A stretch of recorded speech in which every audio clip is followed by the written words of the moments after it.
A conical flask is full of water. The flask has base radius R units and height H units. The water poured into a cylindrical flask of base radius X R units. Find the height of water in the cylindrical flask. அதாவது இப்போ cone cylinder ரெண்டோட பிரத்தியம் வரைஞ்சிருக்கோம். கோனோட radius r unit, height h unit. சிலிண்டரோட radius x r unit, அதோட height வந்து capital ஹெச்னு வச்சுப்போம்.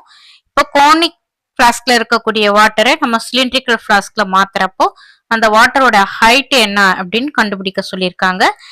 அதை வந்து நம்ம கண்டுபிடிக்கிறதுக்கு இந்த கோனுடைய வால்யூமையும் சிலிண்டருடைய வால்யூமையும் ஈக்குவல் பண்ணி ஹைட் கண்டுபிடிக்கலாம். இப்ப சிலிண்டருடைய radius x r units, height capital ஹெச்னு எடுத்துக்கும். கோனோட ரேடியஸ் ஆர் யூனிட், அதோட ஹைட் ஹெச் யூனிட்ஸ்னே எடுத்துப்போம். இப்ப நம்ம வால்யூம் கால்குலேட் பண்ண போறோம். அதாவது volume of cylinder is equal to volume of cone. இந்த ரெண்டுத்துக்குரிய ஃபார்முலா நாம ஆல்ரெடி படிச்சிருக்கோம். வால்யூம் ஆஃப் சிலிண்டருக்குரிய formula pi r square H.